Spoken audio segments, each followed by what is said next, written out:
Okay,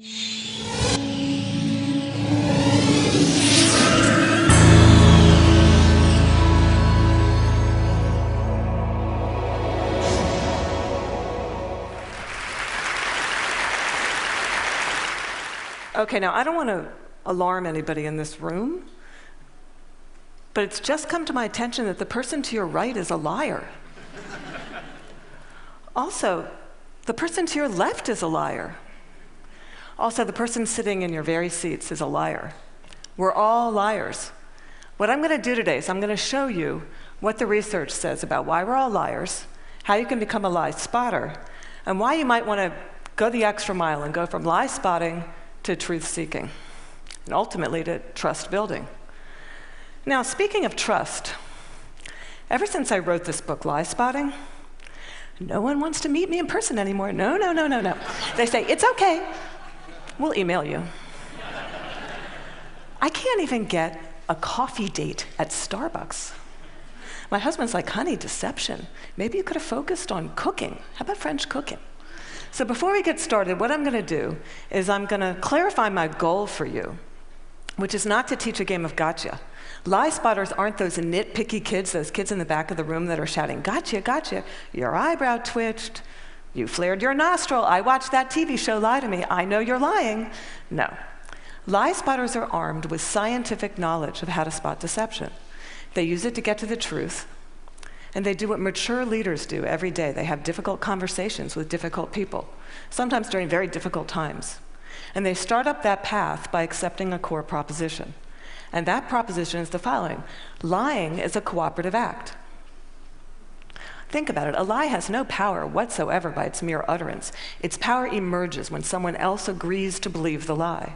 So I know it may sound like tough love, but look, if at some point you got lied to, it's because you agreed to get lied to. Truth number one about lying. Lying's a cooperative act. Now, not all lies are harmful.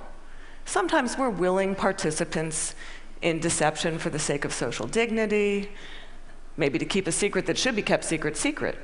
We say, nice song. Honey, you don't look fat in that, no.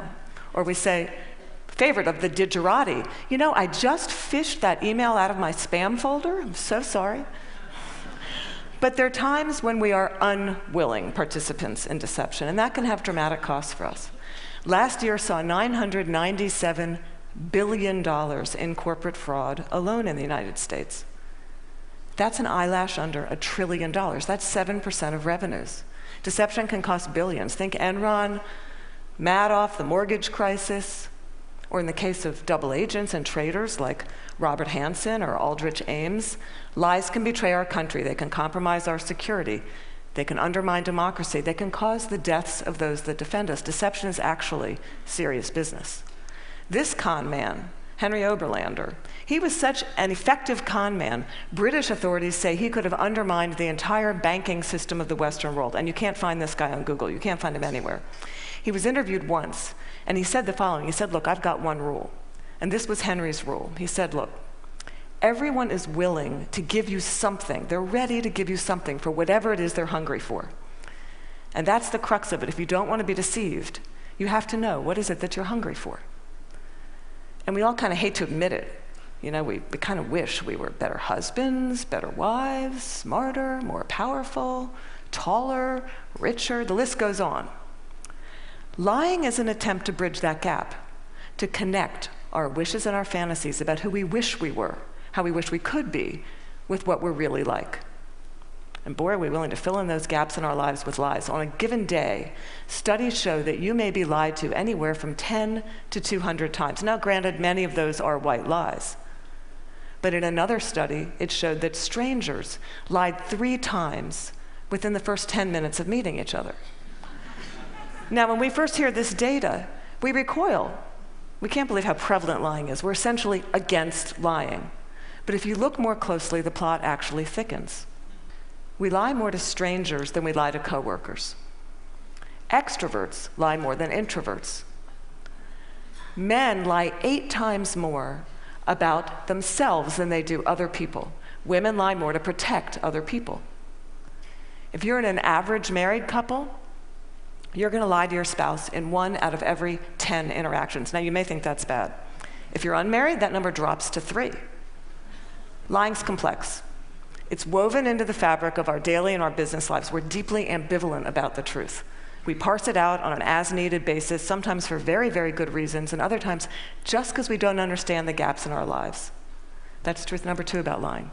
We're against lying, but we're covertly for it in ways that our society has sanctioned for centuries and centuries and centuries. It's as old as breathing. It's part of our culture. It's part of our history. Think Dante, Shakespeare, the Bible, news of the world. Lying has evolutionary value to us as a species. Researchers have long known that the more intelligent the species, the larger the neocortex, the more likely it is to be deceptive. Now, you might remember Coco. Does anybody here remember Coco the gorilla, who was taught sign language? Coco was taught to communicate via sign language. Here's Coco with her kitten. It's her cute little fluffy pet kitten. Coco once blamed her pet kitten for ripping a sink out of the wall. We're hardwired to become leaders of the pack. It starts really, really early. How early? Well, babies will fake a cry, pause, wait to see who's coming, and then go right back to crying. 1-year-olds learn concealment. 2-year-olds bluff. 5-year-olds lie outright. They manipulate via flattery. 9-year-olds, masters of the cover-up. By the time you enter college, you're going to lie to your mom in 1 out of every 5 interactions. By the time we enter this work world, and we're breadwinners, we enter a world that is just cluttered with spam, fake digital friends, partisan media, ingenious identity thieves, world-class Ponzi schemers, a deception epidemic. In short, what one author calls a post-truth society. It's been very confusing for a long time now.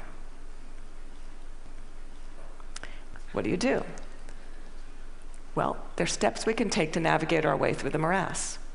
Trained lie spotters get to the truth 90% of the time. The rest of us, we're only 54% accurate. Why is it so easy to learn? Well, they're good liars and they're bad liars. They're no real original liars. We all make the same mistakes. We all use the same techniques.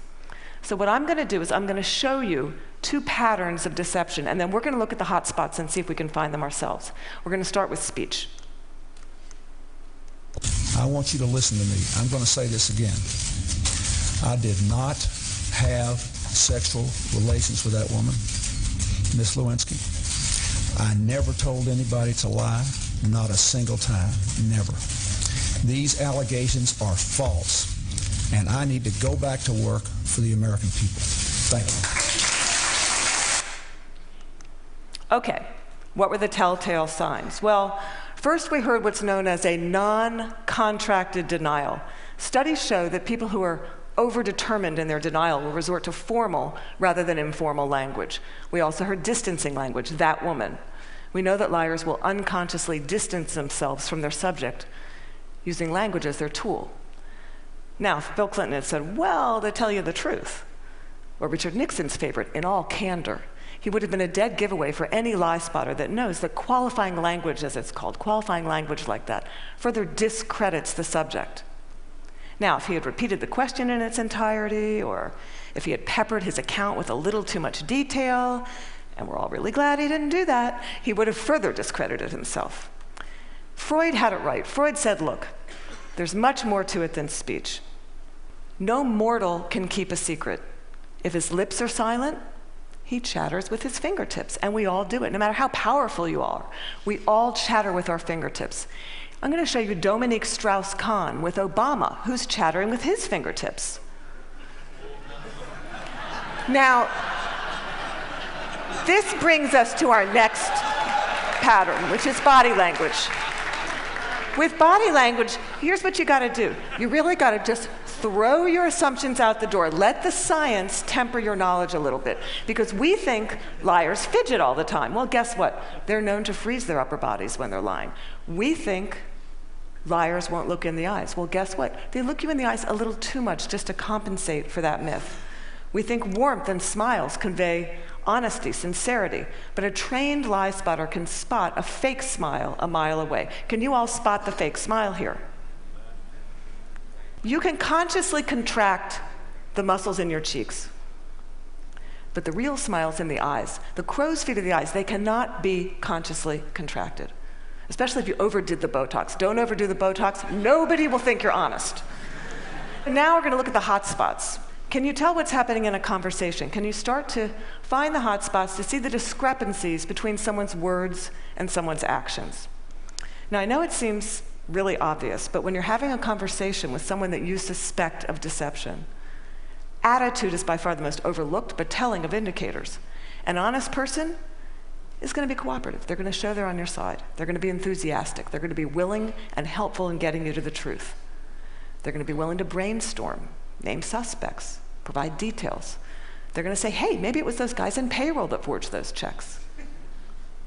They're going to be infuriated if they sense they're wrongly accused throughout the entire course of the interview, not just in flashes. They'll be infuriated throughout the entire course of the interview. And if you ask someone honest, what should happen to whoever did forge those checks? An honest person is much more likely to recommend strict rather than lenient punishment. Now, let's say you're having that exact same conversation with someone deceptive.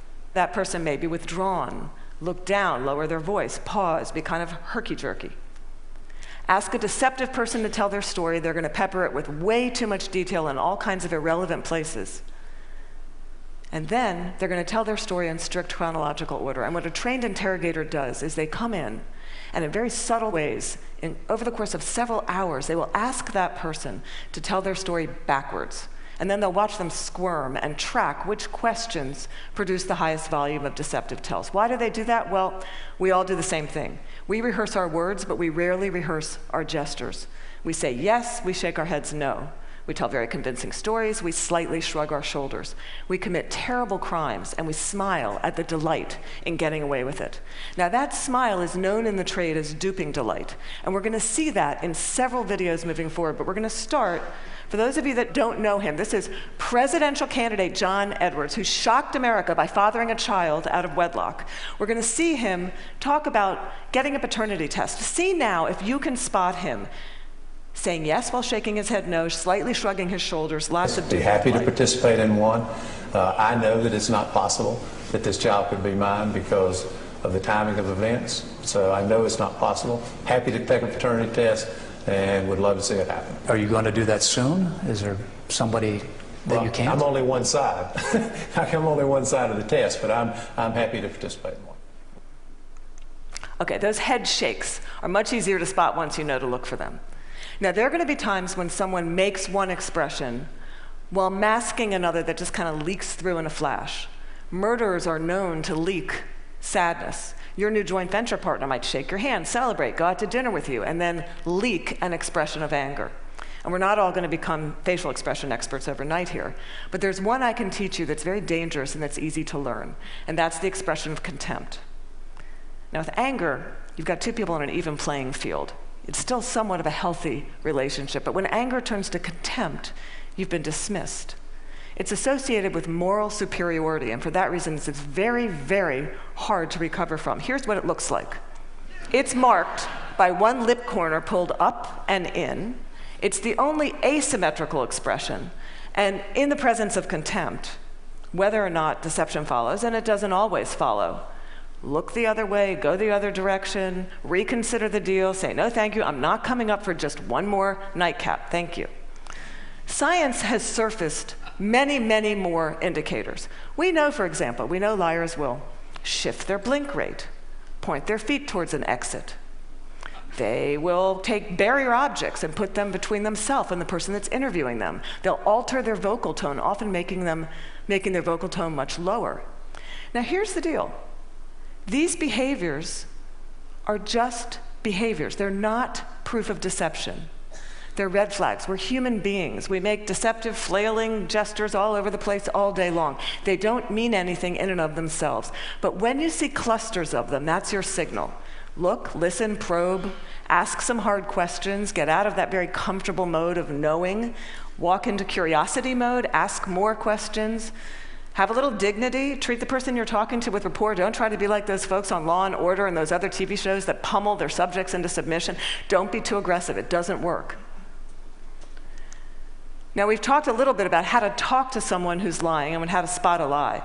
And as I promised, we're now going to look at what the truth looks like. And I'm going to show you two videos, two mothers. One is lying, one is telling the truth. And these were surfaced by researcher David Matsumoto in California. And I think they're an excellent example of what the truth looks like.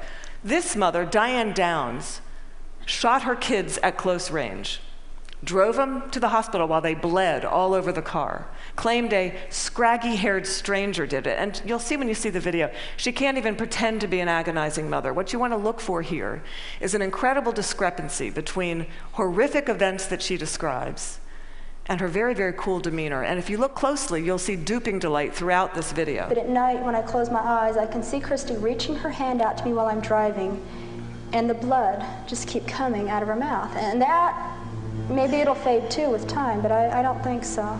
That haunts me the most.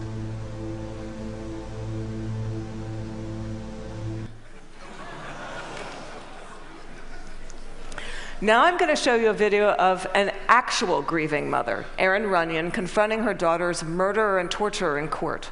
Here you're going to see no false emotion, just the authentic expression of a mother's agony. I wrote this statement on the 3rd anniversary of the night you took my baby. And you hurt her, and you crushed her, you terrified her, until her heart stopped. And she fought, and I know she fought you. I know she looked at you with those amazing brown eyes, and you still wanted to kill her. And I don't understand it, and I never will. Okay, there's no doubting the veracity of those emotions. Now, the technology around what the truth looks like is progressing on, the science of it. We know, for example, that we now have specialized eye trackers, infrared brain scans, MRIs that can decode the signals that our bodies send out when we're trying to be deceptive. And these technologies are going to be marketed to all of us as panaceas for deceit. And they will prove incredibly useful someday.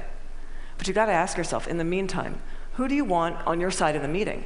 Someone who's trained in getting to the truth, or some guy who's going to drag a 400-pound electroencephalogram through the door? Lie spotters rely on human tools. They know, as someone once said, character's who you are in the dark.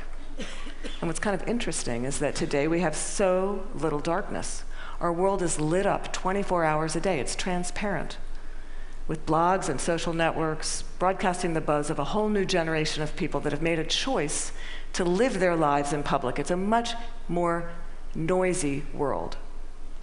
So one challenge we have is to remember, oversharing, that's not honesty. Our manic tweeting and texting can blind us to the fact that the subtleties of human decency, character, integrity, that's still what matters. That's always what's going to matter. So in this much noisier world, it might make sense for us to be just a little bit more explicit about our moral code.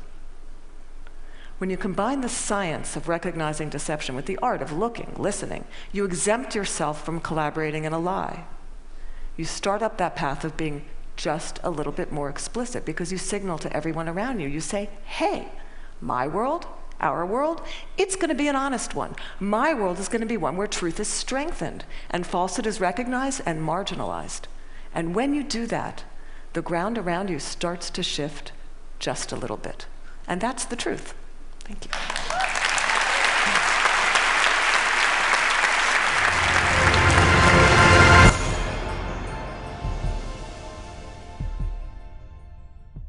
With thousands of investment professionals across 4 continents, Allianz Global Investors applies on-the-ground analysis of local capital markets to help investors prepare for tomorrow. Get actionable insights today from Allianz Global Investors.